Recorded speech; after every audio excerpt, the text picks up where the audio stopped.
अहिले टिकटक भरि यस्तो भिडियो निकै ट्रेन्डमा चलिरहेको छ। आजको यो भिडियोमा यस्तो भिडियो कसरी बनाउने भन्ने बारेमा चर्चा गर्नेछौँ। भिडियोलाई अन्तिमसम्म हेर्नुहोला। ढिला नगरी भिडियोलाई सुरु गरौँ। नमस्कार सबैलाई, म राजु। तपाईँ हेर्दै हुनुहुन्छ techraj युट्युब च्यानल। स्वागत छ एउटा नयाँ भिडियोमा। सुरु गरौँ आजको भिडियो। कुनै पनि एउटा ब्राउजर ओपन गर्नुहोस् र सर्च गर्नुहोस् हाम्जा VFX। पहिलो वेबसाइटलाई ओपन गर्नुहोस्। यस्तो इन्टरफेस खुल्छ र आफूलाई मन परेको कुनै पनि एउटा ब्याकग्राउन्ड फोटो डाउनलोड गर्नुहोस्।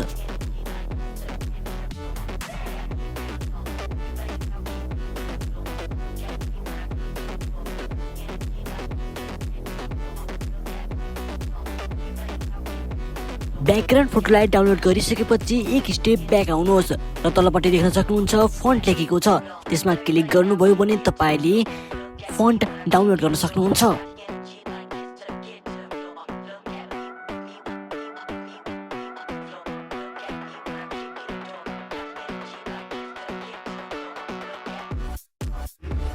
ब्याकग्राउन्ड फोटो र फन्टलाई डाउनलोड गरिसकेपछि क्यापकट ओपन गर्नुहोस् र अघि डाउनलोड गरेको फोटो एड गर्नुहोस्। त्यसपछि आफ्नो नाम लेख्नुहोस्। फन्टमा गएर एड फन्टमा क्लिक गर्नुहोस् र अघि डाउनलोड गरेको फन्टलाई एड गर्नुहोस्।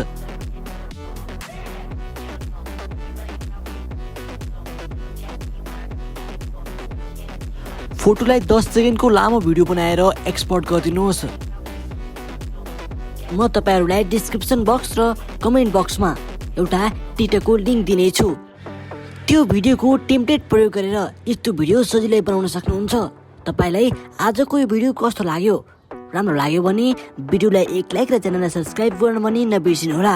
हामी फेरि मिल्छौँ अर्को भिडियोमा। Till then take care, bye by.